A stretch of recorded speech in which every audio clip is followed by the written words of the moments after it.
Assalamualaikum warahmatullahi wabarakatuh.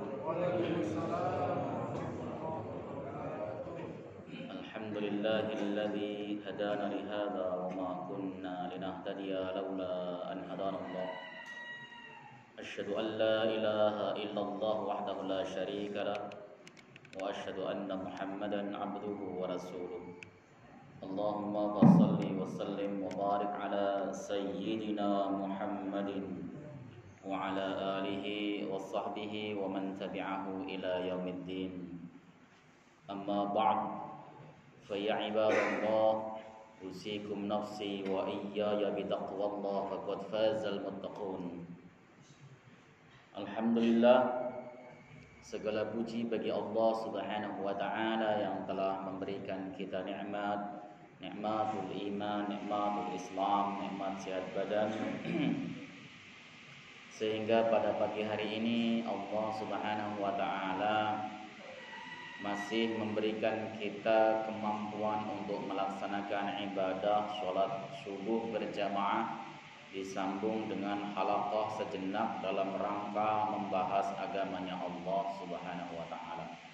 Shalawat dan salam mudah-mudahan senantiasa tercurah ke pangkuan Rasulullah Muhammad sallallahu alaihi wasallam beserta seluruh keluarga beliau, sahabat, kerabat dan pengikutnya serta kita semuanya insyaallah istiqamah konsisten dalam menjalankan dan mengerjakan sunnah-sunnahnya hingga akhir masa nanti. Jamaah yang dimuliakan oleh Allah Subhanahu wa taala, kita akan kembali membahas kitab Tanbihul Ghafilin karangan Al-Imam Al-Faqih Abul Laits As-Samarqandi. Beliau adalah seorang ulama besar dalam mazhab Hanafi yang karangannya lumayan banyak mutafanin, dan uniknya dia mendapat gelar Al-Faqih itu langsung dari Rasulullah sallallahu alaihi wasallam. Jadi ceritanya beliau ketika menulis Tanbihul Ghafilin, beliau datang ke makbarah atau kuburan Rasulullah sallallahu alaihi wasallam dan beliau berdoa di Raudhah. Saat itu beliau bermimpi didatangi Nabi sallallahu alaihi wasallam dan kitabnya dibaca oleh Rasul, dan Rasul mengatakan bahwa semoga kau beruntung duhai faqih. Dan saat bangun ternyata, lalu kitabnya ditaruh, dan saat bangun ternyata kitab Tanbihul Ghafilin tersebut tepat berada di mana Rasulullah sallallahu alaihi wasallam naruh. Itulah kemudian beliau selalu, atau di dalam kitab Tanbihul Ghafilin minimal beliau disebut dengan qala al-faqih, berkatalah al-faqih. Al-faqih beliau dapatkan gelarnya langsung dari Nabi sallallahu alaihi wasallam. Kita akan membahas bab taubah, bab yang ke-9. Bab yang menjelaskan tentang taubat. Taubat itu secara bahasa maknanya adalah ar-ruju' atau kembali.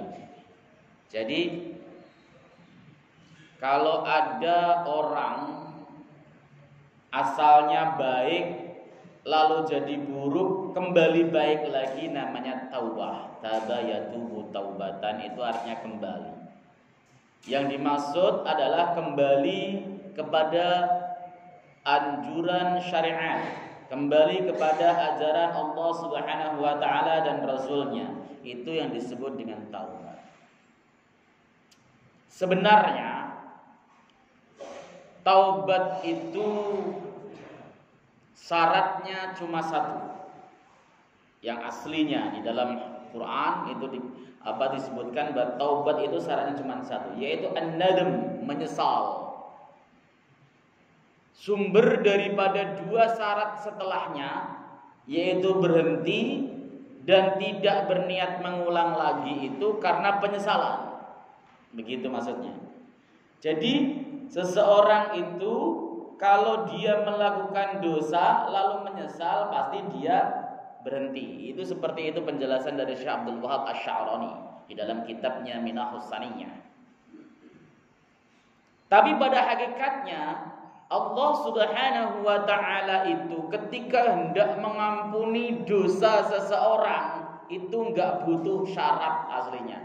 Toh syarat-syarat taubat yang ada 3, kemudian ketika berkaitan dengan masalah hakul adami ditambah 1 syarat lagi, berarti ada 4. Itu semua rumusan para ulama. Tetapi hakikinya ketika Allah Subhanahu wa taala berkehendak untuk mengampuni dosa yang kita kerjakan, Allah itu enggak perlu syarat ini dan itu, langsung diampuni begitu saja. Itu diterangkan oleh Ibnu Allan Ad-Dimashqi Asy-Syafi'i di dalam bukunya yang berjudul Dalilul Falihin Syarah Riyadhis Shalihin.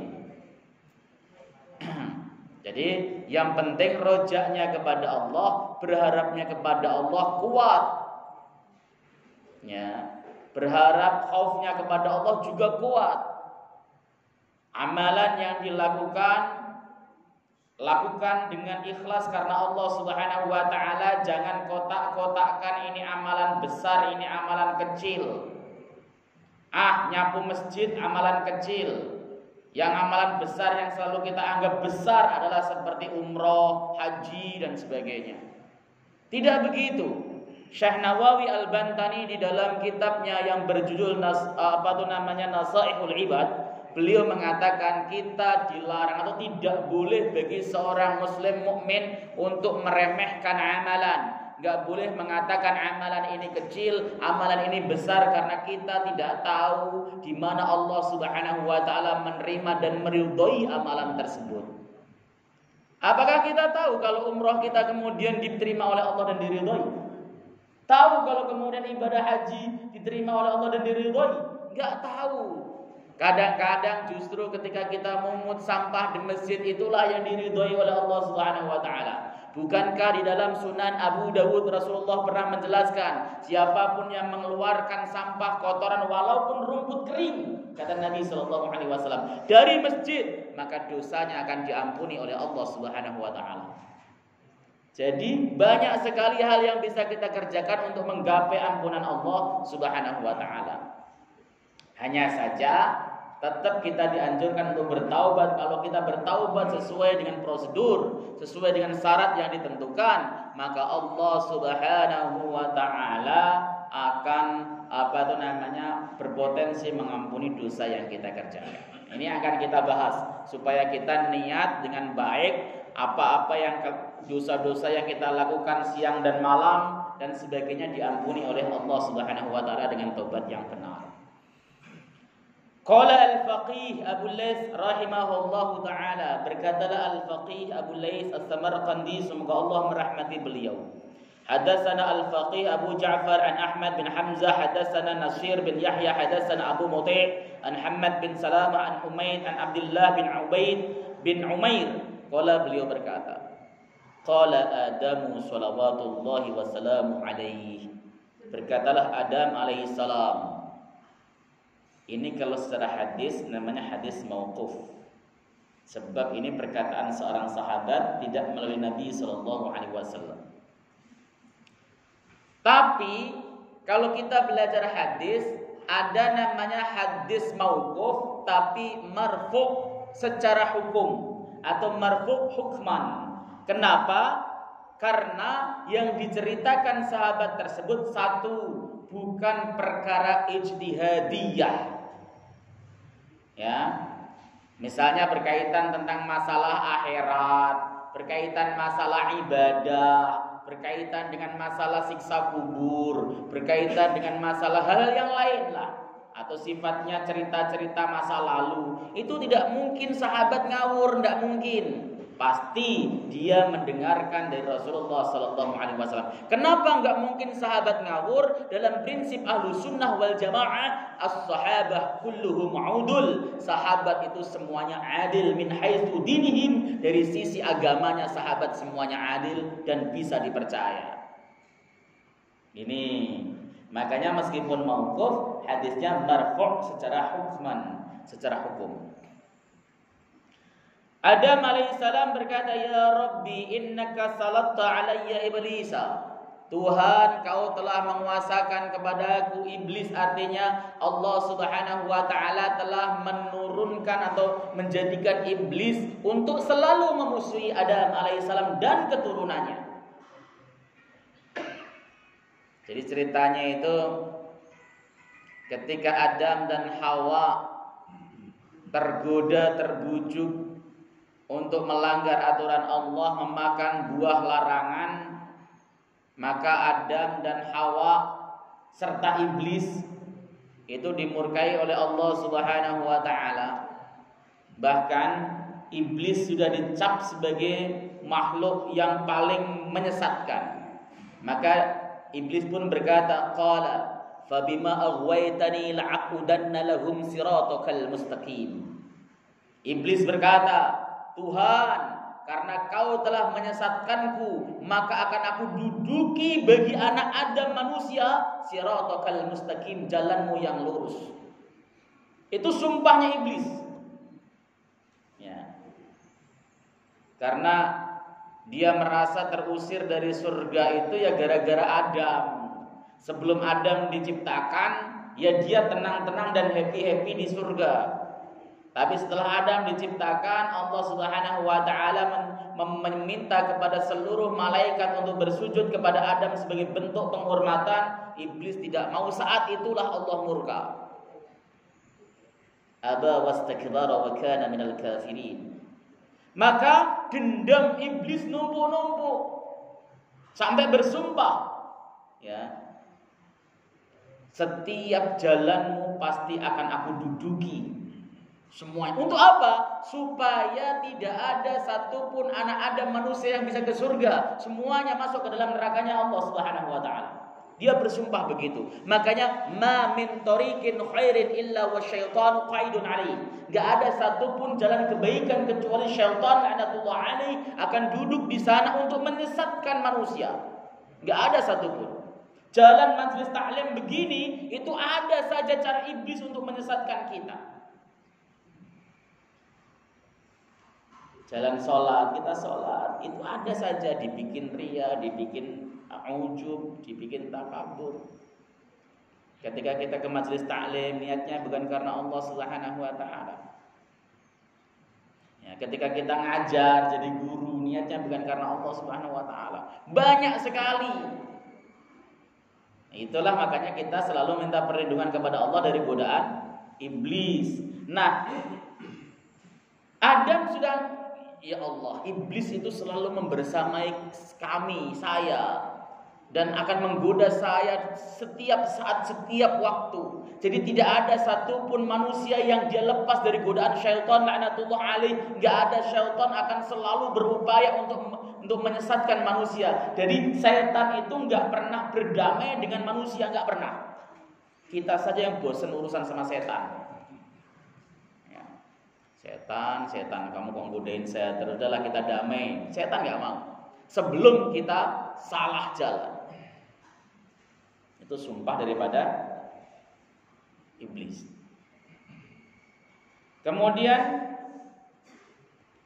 fala astati'u an amtani'a minhu illa bik. Aku tidak mampu untuk menolak dari godaan iblis kecuali sebab pertolongan Engkau ya Allah. Manusia itu dhaif, hatinya lemah, gampang terbujuk kecuali sebab pertolongan Allah Subhanahu wa taala. Qala Allah Subhanahu wa taala berfirman, la yuladu laka waladun illa wakaltu alaihi man yahfazuhu min makri iblis alaihi la'nat min qurana'is su wa min qurana'is su. Tidaklah akan lahir suatu anak dari keturunanmu, darimu, kecuali aku akan wakilkan kepadanya malaikat yang menjaga dia dari makarnya iblis alaihi laknat dan dari teman-temannya yang buruk. Allah mengirimkan malaikat kepada kita penjaga, malaikat hafazah, dijaga saja masih sering melenceng, apalagi gak dijaga.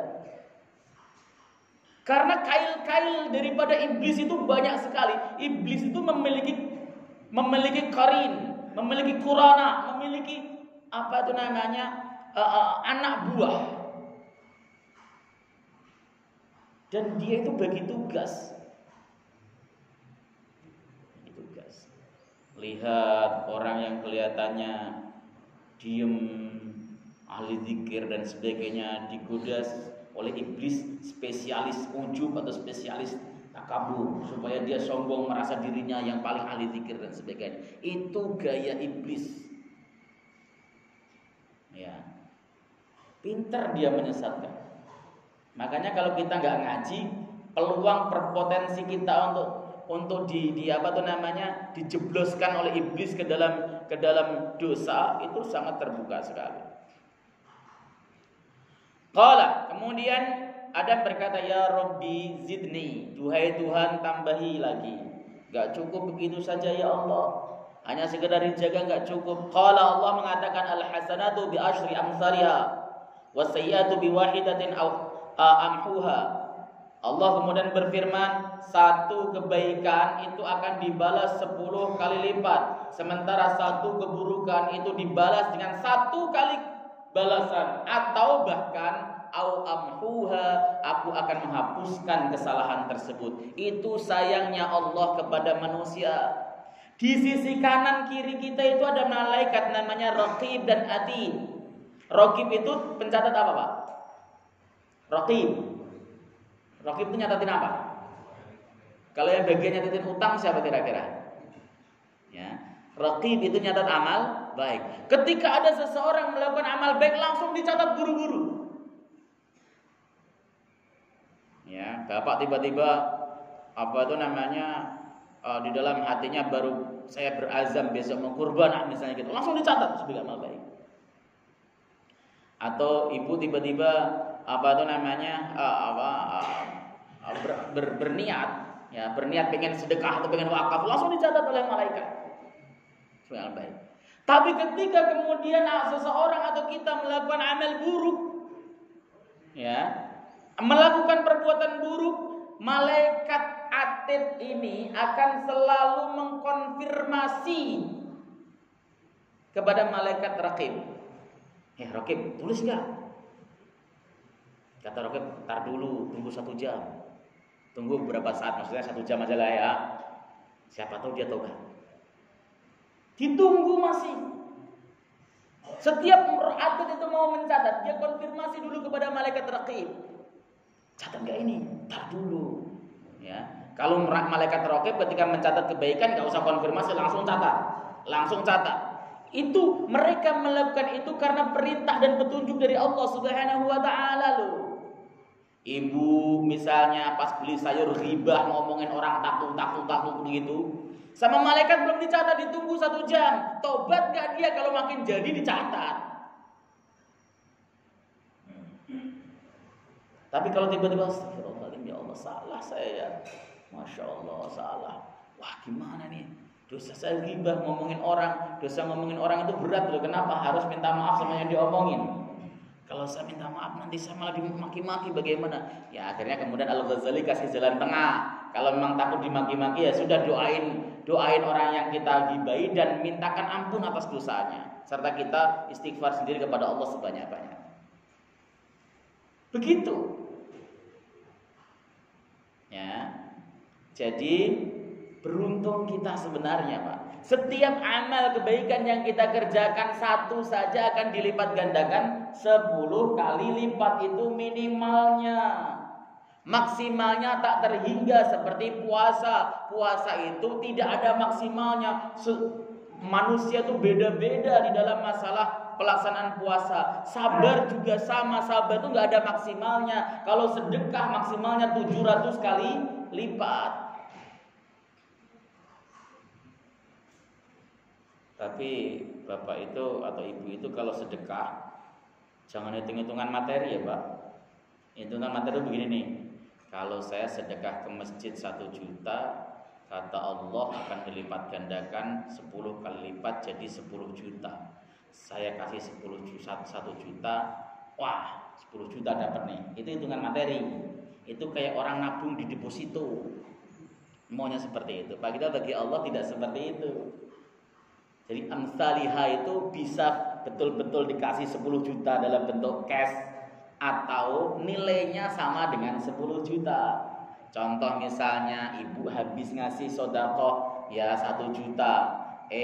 Allah Subhanahu wa taala enggak kasih uang ibu, tapi ibu diselamatkan dan keluarganya dari bencana misalnya. yang mestinya secara takdir ibu hari itu akan tertabrak busway, cuman keserempet doang. Yang biayanya mungkin ratusan juta untuk operasi, itu cuman buat beli betadin selesai. Itu namanya salah satu balasan dari Allah Subhanahu wa taala. Karena kita itu hidup di mana kita itu selalu mabuk dunia, ya, dan mabuk kebodohan. Di dalam hadis itu dikatakan bahwa manusia itu akan selalu bisa membedakan kebaikan dan keburukan. Manusia itu akan mendapat petunjuk jalan yang lurus dari Allah Subhanahu wa taala selagi tidak mabuk dua hal, mabuk kehidupan dunia sama mabuk kebodohan. Apa-apa urusannya dunia. Sholat lo supaya pengen kaya. Baca Quran lo supaya rezekinya lancar. Selalu ukuran kita dunia, bukan urusan akhirat. Ini yang harus kemudian kita luruskan. Makanya ketika kita berpikir al-hasanatu bi asyri amsalihha itu, jangan kemudian berpikir kalau kita ngasih 1 juta dibalas 10 juta. Bisa jadi seperti itu, tapi enggak selalu. Profesor Dr. Yusri Rusdi, beliau itu pernah berkata bahwa manusia itu kalau diajak amal baik, jangan selalu diiming-imingi dunia. Kenapa? Karena seandainya pun manusia nggak diiming-imingi dunia dengan amal baiknya, manusia pun sudah semangat nyari dunianya. Ya seperti itu. Tapi kalau kita misalnya ngajakin orang sedekah, ya paling gampangnya diiming-imingi dunia. Coba bayangkan Pak, Bapak sedekah 100.000, balik 1 juta, seneng orang itu. Ya meskipun kadang-kadang dia setelah itu protes, mana Ustadz kok nggak kembali? Saya pernah diprotes sama jamaah saya itu. Habis ngaji begitu, dia ngomong, Ustadz saya protes, kenapa? Saya tuh pernah begitu, saya punya duit 10.000 Ustadz, 10.000-10.000-nya katanya. Ketika ada kota amal Jumatan, itu Jumatan, bisa Jumat. Dia datang, dia mikir ini saya pakai buat makan atau saya masukin kotak. Dia ingat kata Ustadz, setiap amal 1 dibalas 10. Saya masukin nanti toh kata dia Allah akan balas saya 10 kali lipat. Kalaupun tidak 10 kali lipat, nanti juga ada Jum'ah barokah, ada makan setelah Jumat. Toh tidak masalah, dimasukin itu nggak dapat balasan 10 kali lipat, Jum'ah barokah juga nggak ada. Dia merasa aduh rugi saya Ustaz. Nah karena dia hitung-hitungannya urusan duniawi. Enggak selalu begitu Pak. Oke. Jadi Allah Subhanahu wa taala itu memberikan kepada kita, saking sayangnya kepada kita, itu ditambah lagi kemuliaan kita dengan 1 amal baik dilipat gandakan 10 kali lipat, sementara 1 amal buruk itu akan ditulis 1 au amhuha, atau bahkan aku bisa menghapuskannya kata Allah. Bisa dihapuskan. Semua dosa yang kita kerjakan itu bisa diampuni Allah tanpa kita taubat kecuali syirik. Karena amaliyah yang kita kerjakan pada hakikatnya berpotensi menghapuskan dosa. Sedekah yang ibu masukkan ke dalam kotak amal itu bisa menghancurkan dosa. Makanya Rasul mengatakan, ittabi'is sayyi'atal hasanata tamhuha. Susulilah, ikutilah perbuatan buruk dengan perbuatan baik, tamhuha, itu bisa menghapusnya. Perbuatan baik itu bisa menghapuskan perbuatan buruk. Perbuatan baik itu bisa menghapuskan dosa. Innal hasanat yudhibnas sayyi'at. Sesungguhnya amal baik itu bisa menghapuskan dosa. Kalau kita banyak dosa, perbuat amal baik yang banyak. Puasa misalnya, kalau yang nggak kuat puasa, sedekahnya yang kuat. Yang nggak punya uang, sholatnya yang kuat, baca Qur'annya yang rajin, seperti itu. Jadi ibadah itu ya Pak, ibadah itu sesuai dengan manusianya. Ibadah itu sesuai dengan manusianya. Imam Ghazali itu di dalam kitab Asnaful Maghrurin, kelompok orang-orang yang tertipu, beliau itu menggolongkan termasuk orang yang tertipu.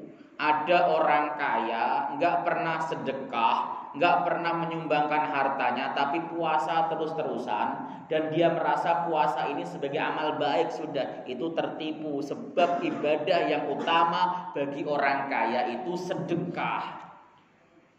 Puasa boleh setelah sedekah. Ya, kata Al-Ghazali bahkan ibadah puasa itu ibadahnya orang-orang miskin. Maka orang kaya kalau kemudian puasa mulu nggak pernah sedekah, berarti dia pura-pura miskin. Begitu. Ya, kalau orang kaya mestinya gimana? Rajin sedekah. Orang miskin rajin puasa, kan lumayan kalau puasa satu keluarga ngirit beras itu. Nah, sebarang-barang. Qala, Adam berkata lagi, ya Rabbi zidni, duhai Tuhan tambah lagi untukku. Qala, Allah Subhanahu wa taala berfirman, at-taubatu maqbulatun ma damatir ruh fil jasad. Taubat itu kata Allah akan diterima selagi ruh ada di dalam tubuh. Makanya di dalam hadis Hasan riwayat Al-Imam At-Tirmidzi, ya Rasulullah sallallahu alaihi wasallam bersabda, innallaha yaqbalu taubatal abdi ma lam yugharghir. Allah itu akan menerima taubat hambanya selagi nyawa belum sampai tenggorokan. Artinya nyawa masih ada di jasad. Kita kemudian minta ampun kepada Allah, istighfar, kita berhusnudzon kepada Allah bahwa Allah Subhanahu wa taala akan mengampuni dosa kita sebesar apapun, sebanyak apapun, selagi kita sadar Allah itu zat yang bisa mengampuni dan juga bisa menyiksa dosa kita. Kita istighfar, astagfirullahalazim, astagfirullahalazim, kita minta ampun, bisa diampuni oleh Allah Subhanahu wa taala. Bisa. Sayangnya Allah seperti itu. Kecuali sudah waktu yugharghir, nyawa sudah sampai tenggorokan, itu nggak diterima taubat.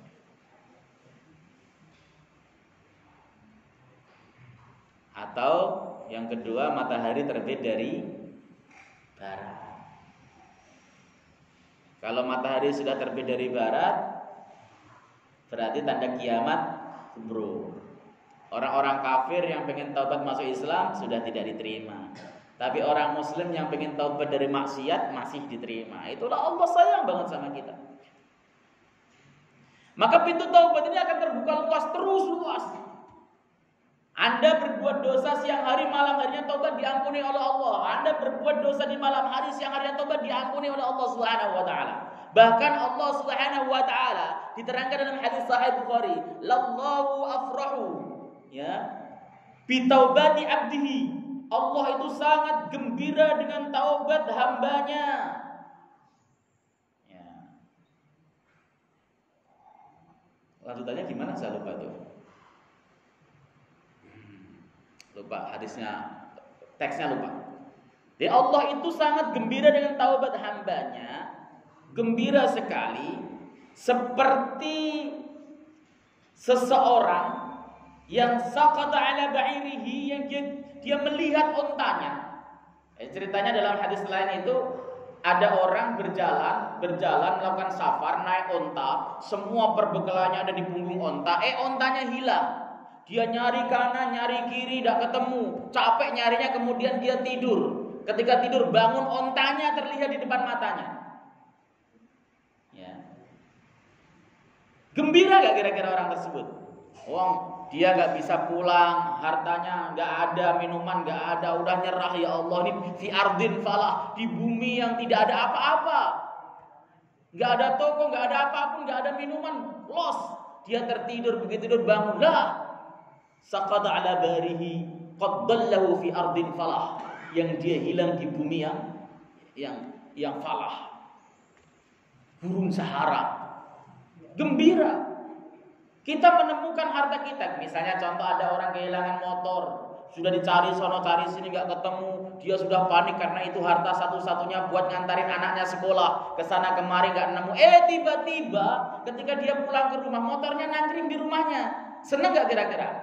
Senang luar biasa. Saya pernah, Pak, ada jamaah itu lapor gini, Ustadz saya ketipu. Wah, ketipu apa? Saya bisnis sama teman saya, patungan. Udah nggak jalan bisnisnya, dia pakai mobil saya nggak dikembalikan, dia pergi Ustaz. Oh, masya Allah, banyak. Duitnya nggak banyak Ustaz, mobilnya gitu. Mobilnya udah 1 bulan nggak bisa dihubungi dan sebagainya, lost kontak dan sebagainya. Ya udah, mudah-mudahan Allah Subhanahu wa taala kembalikan mobil tersebut dalam keadaan baik. Ya, antum yang sabar, yang ridho ya. Siap Ustaz, baik. Dah, pasrahkan semua sama Allah Subhanahu wa taala. Allah Subhanahu wa taala itu tidak pernah salah sasaran. Kalau memberikan rezeki enggak pernah salah sasaran. Kalau mau mengambil rezeki enggak pernah salah orang. Apapun yang terjadi pada diri kita itu semua ketentuan Allah. Sabar saja, apabila kita sabar dengan baik, takdir tetap akan berjalan dan kita akan diberikan pahala. Tapi kalau kemudian kita mengeluh, takdir juga tetap berjalan dan kita dapat dosa. Antum sabar kehilangan mobil, iya mobilnya tetap hilang, tapi antum dapat pahala. Antum ngeluh luar biasa, nangis siang malam kehilangan mobil, ya mobilnya tetap hilang, tapi antum dapat dosa. Sabar, saya berdoa mudah-mudahan Allah Subhanahu wa taala kembalikan, dia sadarkan orang tersebut untuk mengembalikan pada antum. Sebulan kemudian dia datang, terima kasih Ustaz atas doanya. Ya, mobil dikembalikan. Orangnya tiba-tiba datang ke rumah bawa mobilnya penuh. Senang gak kira-kira orangnya? Senang luar biasa. Ya begitulah, Allah lebih gembira, lebih bahagia dengan orang model seperti itu ketika kita yang asalnya jauh dari Allah, gak pernah sholat, pelitnya naudzubillah min dzalik, suka ngomongin orang, suka jelek-jelekin orang, suka nyakitin orang, tiba-tiba taubat kembali kepada Allah. Allah tuh gembira luar biasa. Itu wujud bahwa Allah tuh sayang banget sama kita, sama manusia. Gitu Pak. Ya, makanya oleh sebab itu, ya kita harus banyak istighfar, banyak taubat. Istighfar itu habis selesai sholat banyak, baca yang banyak. Ya, apalagi tadi setiap subuh ya Ustaz Izi selalu baca Sayyidul Istighfar, itu diikuti saja. Ya, karena kita akan diampuni dosa kita kalau kita memang betul-betul istighfar, kita minta ampun kepada Allah Subhanahu wa taala dengan serius.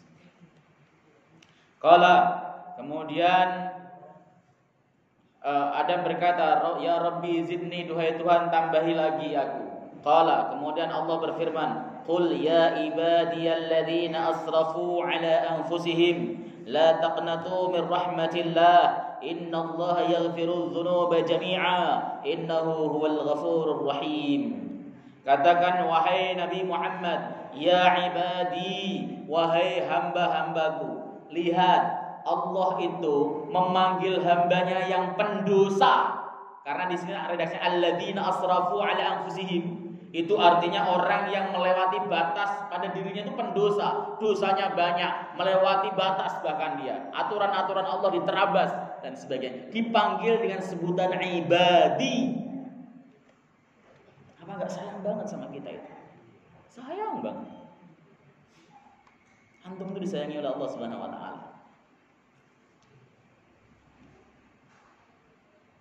Ya. Jadi Allah memanggil ya ibadi alladzina asrafu ala anfusihim, yang dia melewati batas. La taqnatu min rahmatillah, janganlah kamu itu putus asa dari rahmatnya Allah. Janganlah kalian itu putus asa dari rahmatnya Allah. Rahmatnya Allah itu luas sekali. Bahkan ada seorang pezina, pelacur, masuk surga karena dia memberikan minum seekor anjing yang kehausan. Itu karena rahmatnya Allah. Itu kan diterangkan dalam Sahih Bukhari. Kehausan itu luar biasa sampai jilatin debu yang basah itu. Kemudian diambilkan minum, anjing tersebut minum sampai puas karena makhluknya Allah. Allah sayang sama perbuatan dia, diampuni dosanya oleh Allah Subhanahu wa taala. Maka setiap apapun amal yang kita kerjakan itu bisa menjadikan Allah ridha, Allah menurunkan rahmat dan berpotensi mengantarkan kita ke surga.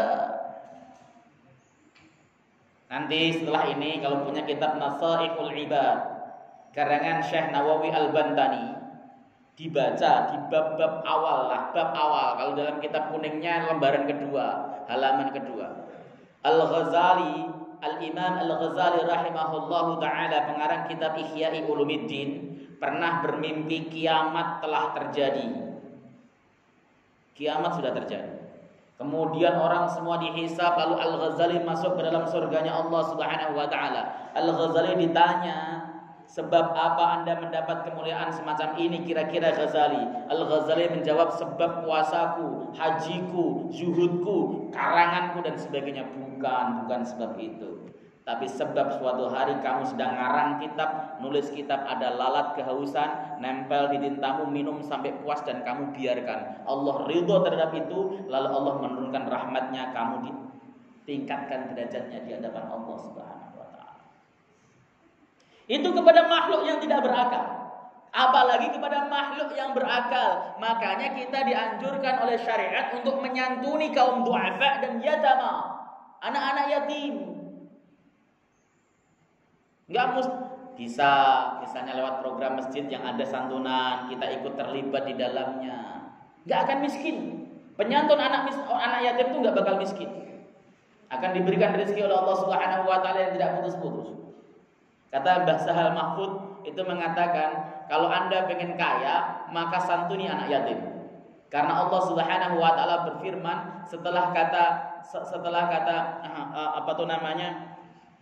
surat Duha, "Wad-duha wal-laili idza saja ma wadda'aka rabbuka wa ma qala wal akhiratu khairul laka minal ula wa lasawfa yu'tika rabbuka fatarda alam yajidka yatiman fa'awa wa wajadaka dhallan fahada wa wajadaka 'ailan fa'aghna fa ammal yatima fala taqhar."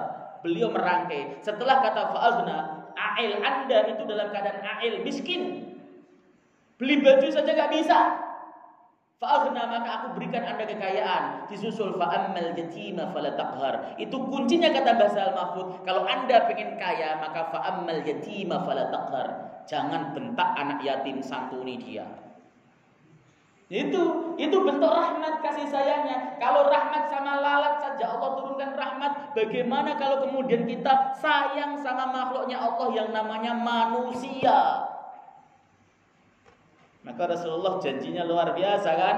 Ana wa kafilul yatim fil jannati kahaatain. Kenapa?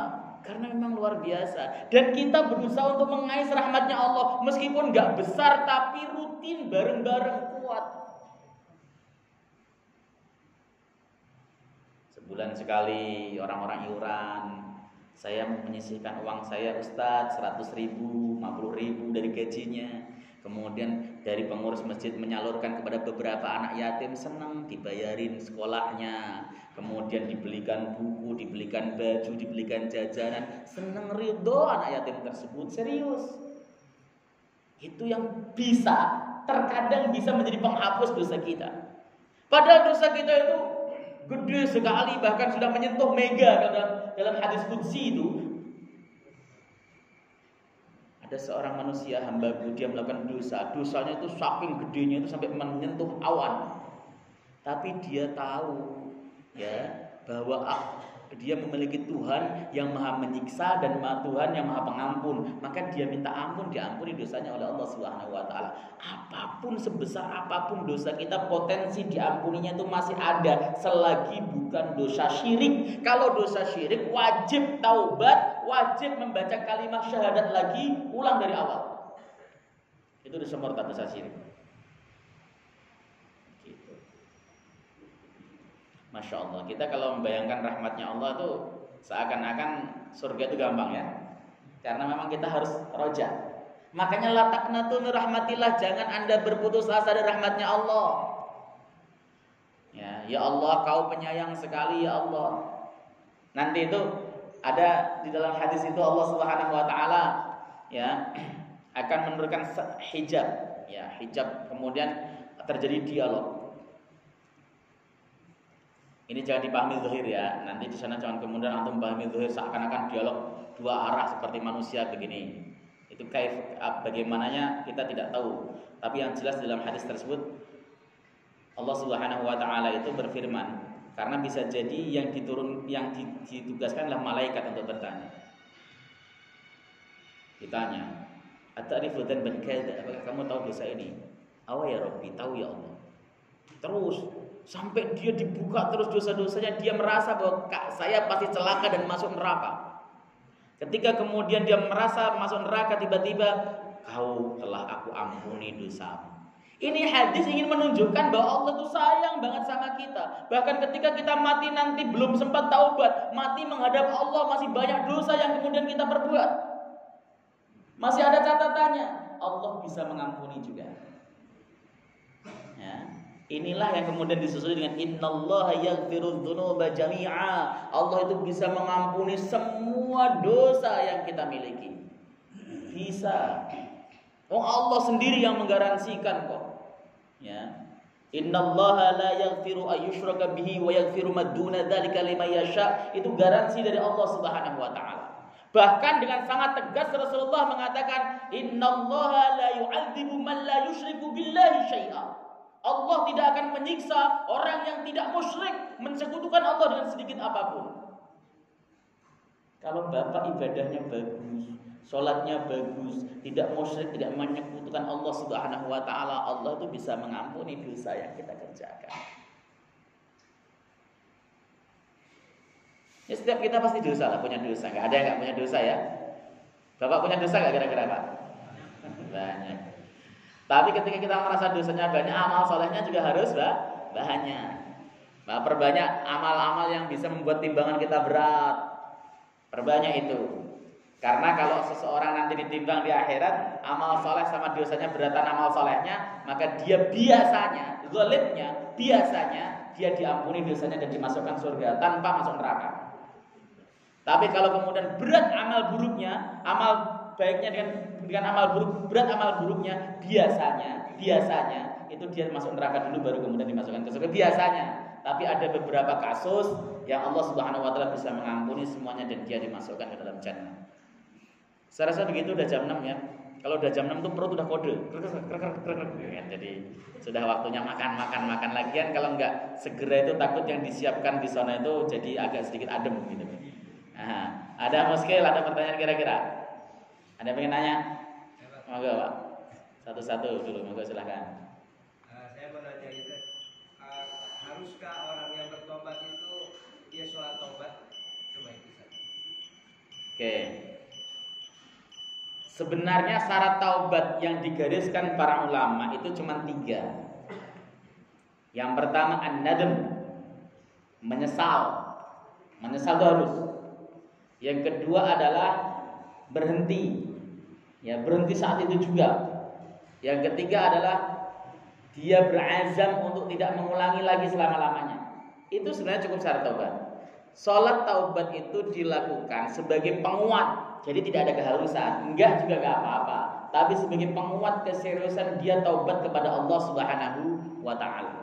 Ini harus kemudian dipahami. Tapi hakikatnya kalau taubat yang digariskan oleh para ulama, syaratnya ada 3. Nanti dilihat dalam kitab Riyadhus Shalihin ada itu di awal-awal. Syarat para ulama menggariskan bahwa syarat taubat itu ada 3, menyesal, berhenti dan tidak mengulangi lagi. Kalau berkaitan dengan hakullah seperti dia tidak sholat atau tidak puasa, maka dia tambah 1 harus qadha sholat atau qadha puasa. Kalau berkaitan dengan harta manusia, karena dia pernah mengambil harta manusia dengan cara zalim, maka dia ada tambah 1 syarat lagi, harus mengembalikan atau minta halalnya, minta ridhonya. Seperti itu Pak. Jadi hanya sebenarnya penguat. Yang penting yang tadi itu dipenuhi syaratnya. Silakan Pak. Waalaikumsalam warahmatullahi wabarakatuh. Ustaz tadi katakan kan kalau dosa yang tidak diampuni adalah syirik. Di lingkungan kita banyak ada misalnya melakukan kesyirikan tapi dengan menyebut nama Allah juga, seperti ya yang seperti sajen dan segala macam menyebut nama Allah. Berarti kan tidak diampuni tapi menyebut nama Allah juga. Bagaimana itu? Kalau kasuistik, saran saya harus dilihat dulu.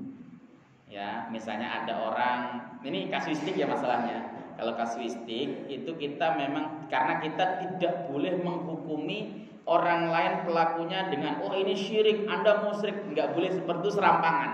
Kalau terjadinya ada orang misalnya contoh masang tadi sajen misalnya, tapi dia demi Allah tanyakan dulu sajen itu tujuannya apa, begitu misalnya kan. Kalau misalnya saya ngasih sesajen makan makanan ini supaya dimakan oleh kucing misalnya, ya tidak apa-apa. Lah kan kucing misalnya di jalanan banyak yang nggak ngasih makan. Tapi kalau niatnya dia pengen memberi penghormatan sama jin, lah itu salah. Kalau dia niatnya adalah pengen lidaf isiril jin ya kalau bahasa kitabnya itu bisa bermasalah, dosa haram, nggak sampai kepada kafir. Tapi kalau tujuannya misalnya mengtakzimkan, menghormati pohon yang dikasih sesajen, bahwa dia bisa memberikan manfaat dan mudarat, itu bisa syirik. Jadi hukumnya itu beda-beda. Nggak bisa kemudian kita mengatakan itu pasti syirik dan sebagainya. Karena motivasi yang ada di dalamnya itu juga terkena. Kenapa kok Ustaz terlalu ribet pakai ada lihat motivasinya? Karena kita tidak boleh menghukumi serampangan orang muslim lain dengan tuduhan syirik atau musyrik, nggak boleh. Kalau tuduhan kita salah maka kita yang sendiri yang jadi kafir. Misalnya contoh. Ini sebenarnya sudah dibahas di Bahsul Masalahnya teman-teman di Nahdien itu. Jadi misalnya ada orang ngeletakin makanan, naruh makanan di suatu tempat. Nah, apakah dia langsung Anda syirik? Belum tentu. Makanya kita harus datengin dulu. Ini makan tujuan apa? Ini saya minta kepada Allah supaya Allah segera mengangkat balaknya, penyakitnya dengan cara saya sedekah sama kucing liar. Nah, apa syirik, Pak? Enggak kan? Lah kalau kemudian dia pengen minta tujuan saya apa? Supaya mbah penunggu pohon ini memberi restu supaya penyakit tidak datang ke kampung saya. Nah, itu bermasalah. Ya, jadi maksud dan tujuannya beda-beda. Kenapa kok bisa begitu, Ustaz? Ya karena ada kasusnya yang begitu. Jadi ada orang alim untuk menterabas atau membuang tradisi sesajen tersebut itu pelan-pelannya dengan cara begitu, dirubah niatnya dulu. Kamu jangan niatnya karena ini ada penunggunya dan sebagainya, atau dalam rangka untuk tafsiril jin atau dan sebagainya. Niat aja ngasih makan binatang di situ kan banyak kucing tuh, maka kasih ikan yang gede. Habis itu nanti kemudian dijelaskan manfaatnya. Itu bisa hilang. Itu terjadi di kampung saya. Dulu sajen banyak, tapi dijelasin pelan-pelan sekarang sudah tidak ada lagi sesajen. Ya, kenapa? Coba kalau dulu waktu itu musyrik kafir ya digorok bener sama orang-orang situ. Ya, jadi kita menghukuminya harus hati-hati ya Pak. Maka karena kasuistik. Tapi kalau Bapak nanyanya normatif, artinya bagaimana orang hukumnya memasang sesajen untuk menolak balak dan dia mintanya kepada leluhur misalnya karun, ya dijawab secara normatif hukumnya nggak boleh musyrik gitu kan. Tapi ketika kasuistik kejadiannya ada di lingkungan kita gitu loh maksudnya. Nanti tiba-tiba ada orang yang datang di sini kurang ajar saya dimusyrik-musyrikan. Pulang motor saya bisa kempes Pak. Ya makanya harus dilihat kasusnya. Cukup ya. Cukup mudah-mudahan manfaat yang saya sampaikan ini. Kita diberikan oleh Allah Subhanahu wa taala kesehatan, umur panjang dalam ketaatan dan kesalihan, dijadikan orang yang selalu gampang dan enteng dalam melakukan ibadah, dan insyaallah kita istiqomah dalam Allah Subhanahu wa taala. Al-Khatam minkum. Kita tutup dengan majlis. Subhanakallahumma wa bihamdika asyhadu an la ilaha illa anta astaghfiruka wa atubu ilaik. Assalamualaikum warahmatullahi wabarakatuh.